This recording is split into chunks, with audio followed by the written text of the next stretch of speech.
FOB free on board value FOB दिया है 20,000 pound, 20,000 pound दिया FOB। हवाई जहाज का भाड़ा दिया है 4,500 पाउंड था।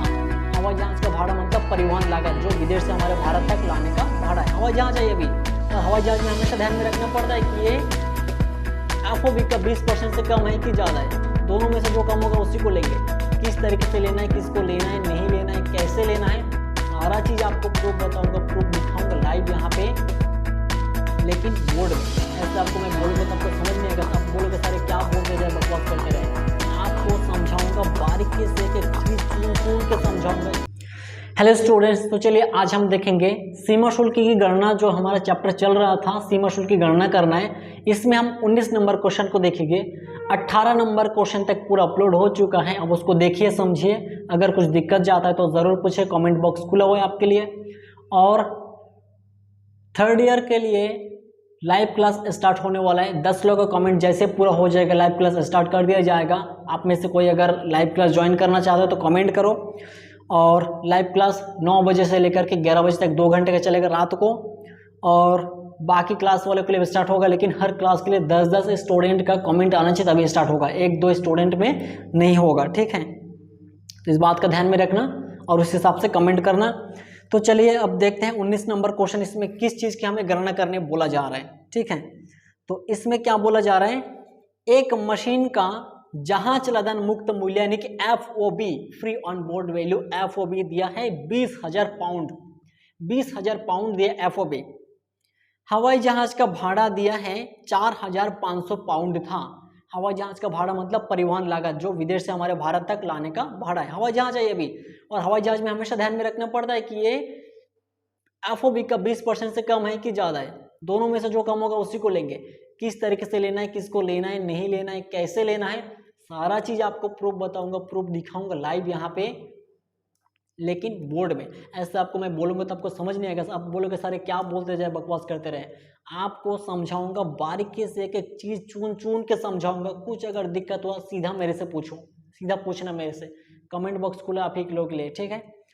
और आगे क्या दिया गया है यहाँ पे, मूल सीमा शुल्क की दर 6% दिया गया है, जबकि ऐसे मशीन का उत्पादन भारत में नहीं होता है। कोई बात नहीं है, ऐसे मशीन का उत्पादन नहीं होता, तभी तो हम विदेश में गए थे खरीदने के लिए।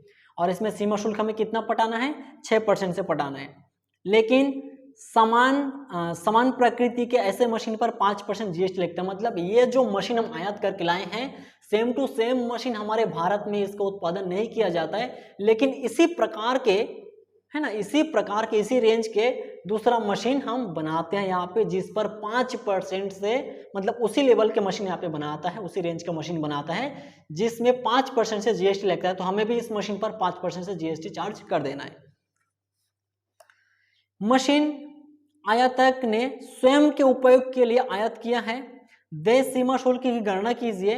विनिमय दर 1 पाउंड बराबर 71 रुपए एवं मशीन 18 अगस्त 2023 को भारत में प्रविष्ट हुई है, यानी कि भारत में एंट्री मार दिया है। वो कब, 18 अगस्त 2023 को भारत में एंट्री मार दिया है, और 1 पाउंड बराबर हमारा 71 रुपए दिया है। और इसके अलावा रिजर्व बैंक द्वारा कितना किया गया है, बाजार के द्वारा कितना, 1 पाउंड बराबर, ऐसा कुछ नहीं बोला, एक ही दर दिया है विनिमय, तो उसी से हम काम चलाएंगे।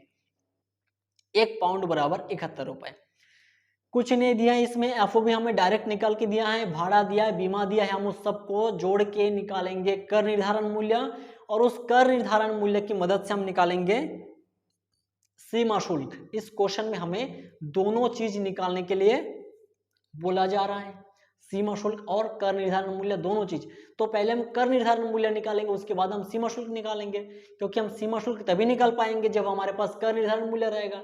तो इसलिए कर निर्धारण मूल्य हमें सबसे पहले निकालना पड़ेगा, उसकी आवश्यकता पहले है। तो क्वेश्चन में इतना था, ज्यादा कुछ नहीं है। इसमें से आपको कुछ डाउट है कि ऐसा क्यों है, किस लिए है, तो पूछो, जरूर पूछो मेरे से, मैं जरूर बताऊंगा, उसका आंसर रिप्लाई दूंगा मैं। और इस क्वेश्चन में अगर किसी को भी तकलीफ जाता है किसी प्रकार का, पूछो। और हाँ, लाइव क्लास का ध्यान में रखना, 2 घंटे का लाइव क्लास थर्ड ईयर के लिए। 10 लोगों का कमेंट आएगा, तुरंत स्टार्ट कर दिया जाएगा। अपने फ्रेंड लोग में वीडियो शेयर कर दो ताकि उसको भी थोड़ा सा लाभ हो, ठीक है, लाइव क्लास हो चाहे चैनल का वीडियो, सारा चीज़ आप लोग के लिए फ्री है। जितना ज्ञान ले सकते हो ले लो, जितना पूछना पूछो, जितना डाउट क्लियर करने करो, अंधाधुंध क्लास चलेगा फुल टू फुल एकदम। ठीक है, तो चलिए इस क्वेश्चन में इतना ही था। अब हम चलेंगे बोर्ड में और इसको आपको बताएंगे कि क्या प्रोसेस करना है हमें कर निर्धारण मूल्य में और कैसे बनाना है हमें सीमा शुल्क, दोनों ही एक एक करके बताएंगे। तो चलिए फिर बोर्ड में चलते हैं और आपको बताते हैं सारा चीज लाइव में। ठीक है, चलिए बोर्ड में।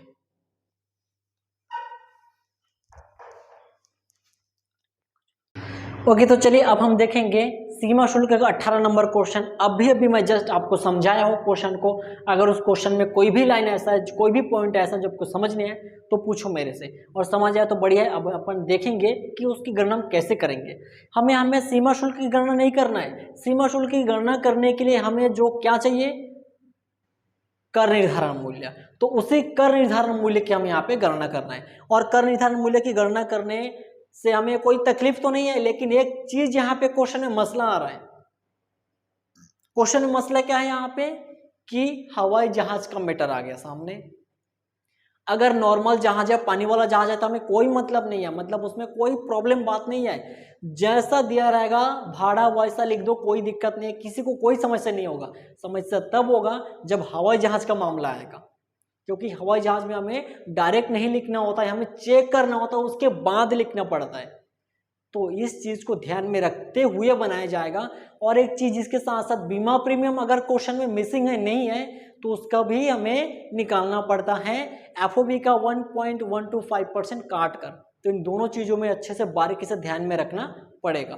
तो चलिए सबसे पहले हम कर निर्धारण मूल्य की गणना करने का हेडलाइन और साथ में उसका फॉर्मेट बनाते हैं। तो सबसे पहले हम कर निर्धारण मूल्य की गणना करेंगे, तो उसका हेडलाइन कर निर्धारण मूल्य की गणना, कर निर्धारण मूल्य की गणना, ये हेडलाइन हो गया। अब इसका फॉर्मेट देखो,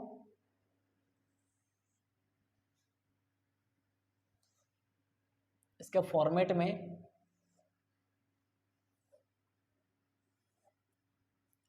इस टाइप का फॉर्मेट रहेगा इसका। सबसे पहला विवरण, अब कौन सा देश से माल को आयात किया, कौन सा देश से माल मंगाया, क्या वो डॉलर में है कि यूरो में है, उसके बाद अपना यूरो में है या अपना पाउंड में है, किस में है वो देखना पड़ेगा।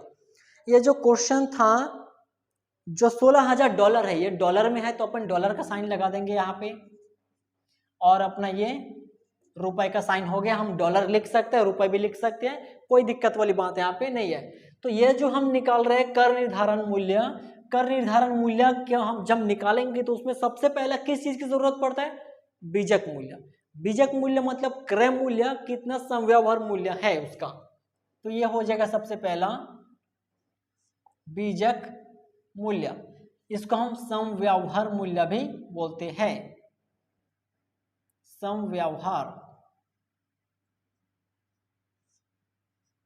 समव्यवहार मूल्य भी इसको हम बोलते हैं। कितना है, 16,000 डॉलर दिया था, 16,000 डॉलर, ठीक है, 16,000 डॉलर।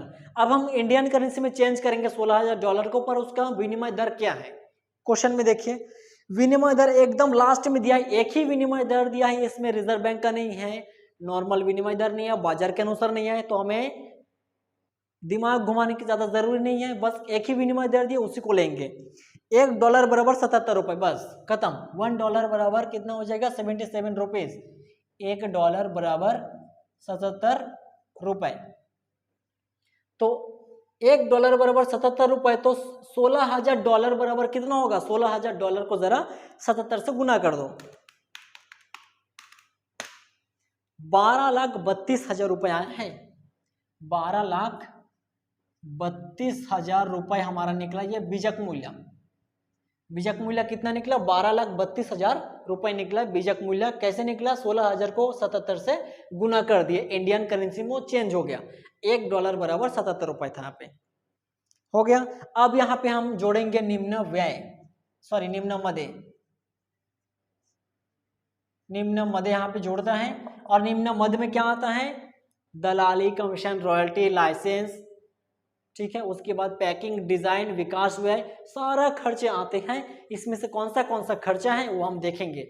और दूसरा तरीके इसको समझने का, अपना जो भाड़ा होता है, जो विदेश से अपन अपने देश में लाते हैं, जो पानी वाला जहाज का भाड़ा या फिर हवाई जहाज का भाड़ा और बीमा प्रीमियम, ये भाड़ा और बीमा प्रीमियम दो ही चीज यहाँ पे नीचे आता है निम्न व्यय के अंतर्गत। उसके अलावा आपके क्वेश्चन में जितना सारे खर्चे दिया रहेगा, सारे खर्चे को ऊपर में निम्न व्यय के अंतर्गत, निम्न मद के अंतर्गत आप शो करोगे, ठीक है। लेकिन वो खर्चा या जितना सारा खर्चा में यहाँ पे लिखेंगे, प्लस करेंगे, जोड़ेंगे, वो सारा खर्चा बीजक मूल्य के अलावा एक्स्ट्रा चार्ज होना चाहिए तभी जोड़ेगा, वरना नहीं जोड़ेगा। अब ऐसा अगर दिया कि पैकिंग डिजाइन वगैरह जो खर्चा हुआ है वो खर्चा पहले से बीजक मूल्य में शामिल है, तो हमें उसको लिखने की कोई जरूरत नहीं है, शामिल नहीं रहेगा, यानी कि एक्स्ट्रा चार्ज करेगा तो ही हमें उसको लिखना है। एक्स्ट्रा चार्ज नहीं कर रहा है, पहले से शामिल है, तो उसको अपने को शामिल नहीं करना है, नहीं जोड़ना है।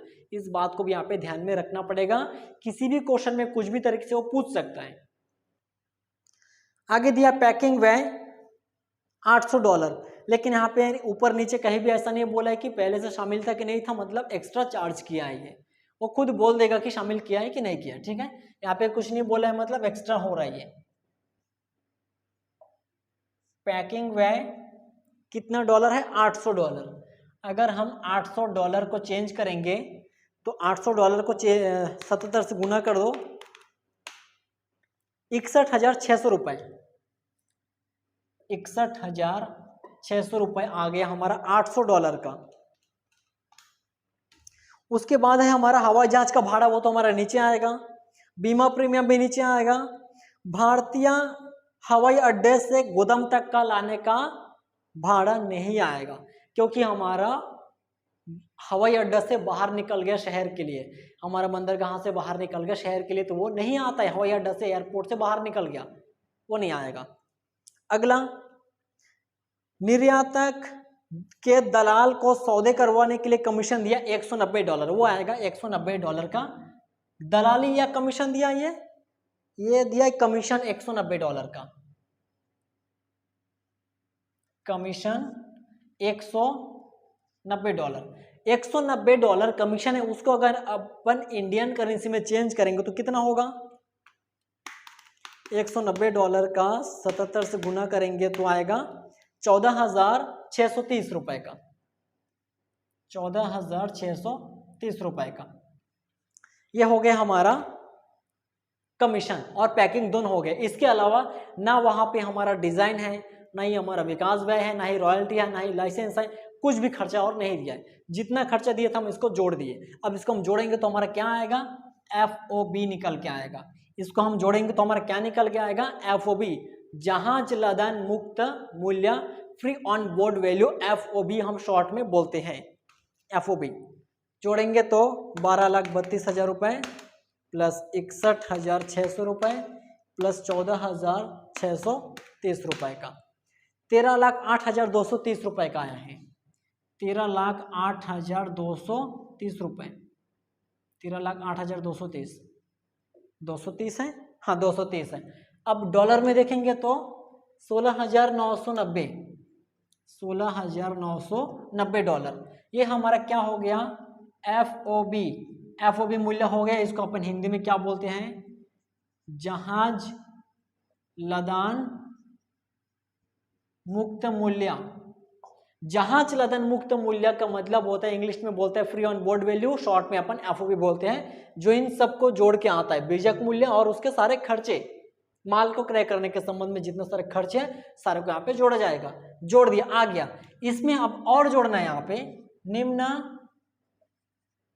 मदे। निम्न मद के अंतर्गत क्या है? निम्न मद के अंतर्गत क्या दिया? यहाँ पे देखो, निम्न मद के अंतर्गत दो ही खर्चा है। क्या दिया, क्या नहीं दिया? नहीं, दो ही खर्चा आता है, परिवहन लागत और बीमा प्रीमियम। ढूंढो आप क्वेश्चन में है कि नहीं है। यहाँ पे दोनों ही दिया है, परिवहन लागत भी दिया है और बीमा प्रीमियम भी दिया है। परिवहन लागत और दूसरा हो जाएगा बीमा प्रीमियम, बीमा प्रीमियम। इसको थोड़ा दूर में लिखते हैं क्योंकि बहुत सारा प्रोसेस यहाँ पे करना पड़ेगा। तो सबसे पहले देखेंगे परिवहन लागत का केस। ये जो परिवहन लागत है ये कौन सा भाड़ा? कौन सा भाड़ा? हवाई जहाज का भाड़ा। जब अमेरिका से कहीं से दूसरे देश से अपन विदेश से अपने देश में भारत के अंदर हवाई जहाज से माल को लाएंगे, मंगाएंगे, तो वहाँ का भाड़ा देना पड़ेगा, हवाई जहाज का भाड़ा, और उसको अपन परिवहन नाम से शो करते हैं, परिवहन लागत। कितना है भाड़ा यहाँ का? $4,800। भाड़ा कितना आया है? $4,800। अगर इसको हम इंडियन करेंसी में चेंज करेंगे तो कितना होगा? इंडियन करेंसी में चेंज करेंगे तो $4,800 का 77 रुपए से गुना करेंगे तो आएगा 3,69,600 का, 3,69,600 रुपए। ठीक है, 3,69,600 रुपए। ये $4,800 था, हम इंडियन करेंसी में चेक किए तो 3,69,600 रुपए आया है। भाड़ा, हवाई जहाज का भाड़ा, माल को मंगाने के संबंध में हवाई जहाज का भाड़ा कितना लग गया? 3,69,600 का, डॉलर में 4,800।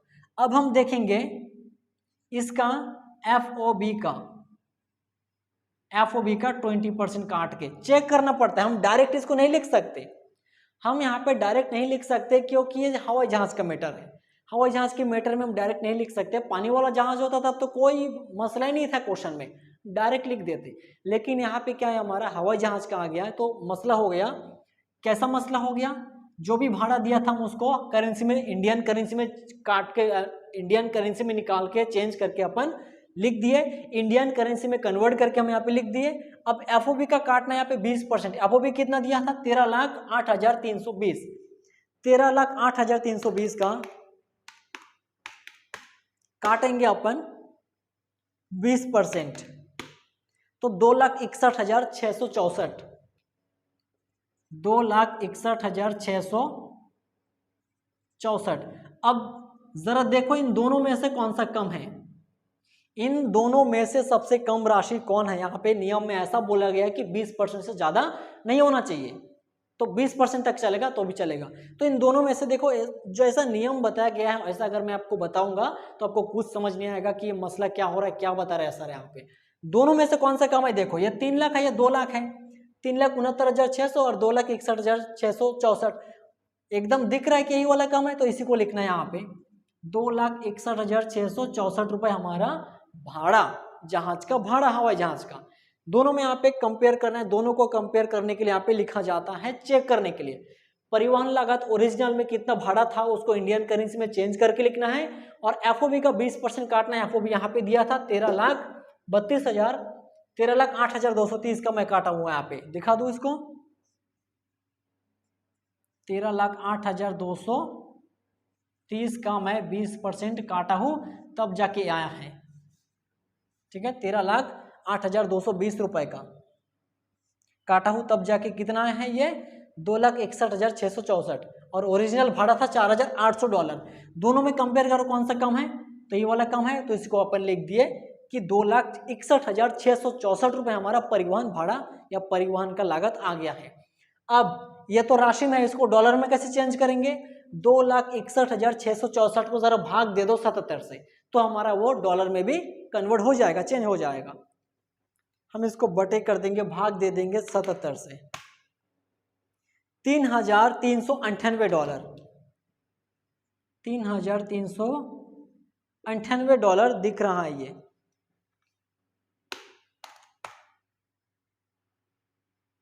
ठीक है, पॉइंट में कुछ आ रहा है, राउंड फिगर लेने लायक नहीं है, तो इतना ही है, $3,398। अब अगला आएगा बीमा प्रीमियम। बीमा प्रीमियम क्वेश्चन में है तो हमें डायरेक्ट लिखना है इंडियन करेंसी में चेंज करके। नहीं दिया है तो इसी FOB का हमें 1.125% काट के निकालना पड़ेगा, लेकिन लिखना तो पड़ेगा ही पड़ेगा। ये बिना बीमा कराए कोई भी माल का क्रय विक्रय नहीं करता, दोनों का ही लॉस हो जाएगा ऐसे में। तो बीमा प्रीमियम क्वेश्चन में $1,050 दिया था, तो $1,050 को अपने को चेंज करना है बस, $1,050। तो $1,050 को चेंज करने के लिए 77 से गुना कर दो, चेंज हो जाएगा वो चीज। 80,850 रुपए का, 80,850 रुपए है हमारा, चेंज हो गया बीमा प्रीमियम, बस सब निकल गया।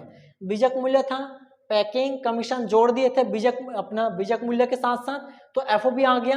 FOB के साथ परिवहन लागत और बीमा प्रीमियम, इन दोनों को भी जोड़ दिए। अब हम इन तीनों को जोड़ेंगे एक साथ, तो क्या आएगा हमारा निकल के, कर निर्धारण मूल्य।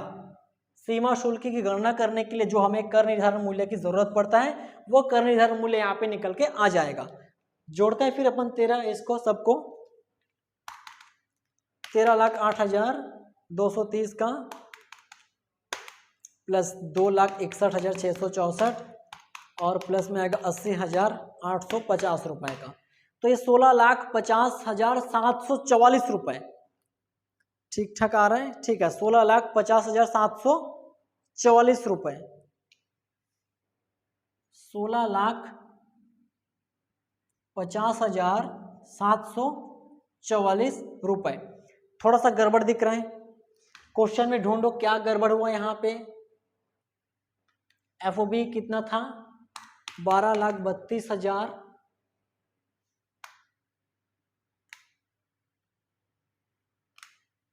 12,32,000 प्लस 61,600 प्लस 14,630, 13,08,230। उसका यहाँ पे 20% काटेंगे तो 261,664 नहीं 46 है यहाँ पे, सॉरी ये 46 है, ये 46 है। 80,850 है प्लस में 13,08,230 का, तो 16,50,726 आया है यहाँ पे, 726, 16,50,726। थोड़ा अच्छे से देख लेना, यहाँ पे मिस्टेक हो गया था, ये 46 को 64 लिख दिया था मैं। ठीक, ये अपना परिवहन लागत, बीमा प्रीमियम, एफओबी तीनों को जोड़ दिया तो आया 16,50,726 रुपए। ये हमारा हो गया अपना कर निर्धारण मूल्य। इसी से हमें सीमा शुल्क की गणना आगे जाके करना है, लेकिन यहाँ पे हमें करने नहीं बोला है, हमें सिर्फ बोला है कि कर निर्धारण मूल्य निकाल के दिखाओ। ये हमारा कर निर्धारण मूल्य है। अब जरा हम डॉलर को चेक करते हैं, डॉलर को जोड़ देते हैं। 16,990 dollar plus 3,398 dollar plus 1,050 dollar, तो आया 21,438 डॉलर, 21,438 डॉलर। ये हमारा डॉलर में हो गया, ये हमारा राशि में हो गया। ये हमारा क्या है, कर निर्धारण मूल्य। इसी राशि पे हमें आगे जाके जीएसटी देना है, सीमा शुल्क देना है, सामाजिक कल्याण अधिभार देना है। यहाँ पे कुछ नहीं करना, बस यही हमारा कर निर्धारण मूल्य। जरा देखो प्रोसेस में कोई दिक्कत नहीं है, सेम टू सेम है, पहले जैसे बनाए वैसे ही है, लेकिन मसला कहाँ है यहाँ पे, परिवहन लागत। ऐसा भी क्वेश्चन आगे बनाए हो, मैं बना के दिया हूँ, जरा वीडियो में चेक करो। वो 7-8 नंबर के क्वेश्चन के बीच में कहीं भी एक क्वेश्चन है ऐसा जिसमें ये परिवहन लागत था हवाई जहाज का। हवाई जहाज का जो ओरिजिनल भाड़ा आएगा उसको इंडियन करेंसी में चेंज कर रखना पड़ेगा, और एफओबी का 20% काट के भी रखना पड़ेगा। दोनों में कंपेयर करना है कि दोनों में से कौन सा राशि कम है। जो भी कम होगा उसको हम लिखेंगे। अब राशि में लिख दिए, डॉलर में कैसे लिखेंगे, भाग दे दो 77 से, आ जाएगा डॉलर में चेंज हो जाएगा। फिर हम बीमा प्रीमियम डायरेक्ट दिया था उसको हम लिख दिए, फिर सभी को जोड़े तो हमारा कर निर्धारण मूल्य सामने आ गया। इस तरीके से इसको गणना करना है। समझ में तो जरूर आया होगा, लेकिन इसमें देखो एक ही चीज था, इसको 2-3 बार समझाया हूं, फिर भी डाउट रहता है। पूछो कि नहीं, मुझे उसमें डाउट रह गया था, पूछो मेरे से, कंफर्म तो होगा कि कम से कम डाउट था उसमें, पूछो। तो ये हमारा था कौन सा, ये 18 नंबर क्वेश्चन है, ट्रिपल पी 18 नंबर ये हमारा क्वेश्चन है। इसमें किसी को कोई भी तकलीफ है, कोई भी डाउट है, पूछो। इसके बाद ये हमारा समाप्त हो जाएगा, ये क्वेश्चन पूरा समाप्त है। इसके बाद हम जाएंगे नेक्स्ट क्लास में, हम लोग आएंगे फिर से 19 नंबर क्वेश्चन के साथ, ठीक है। तो इस क्वेश्चन में यही तक, मिलते हैं फिर हम 19 नंबर क्वेश्चन के साथ नेक्स्ट क्लास में, ठीक है। जय हिंद।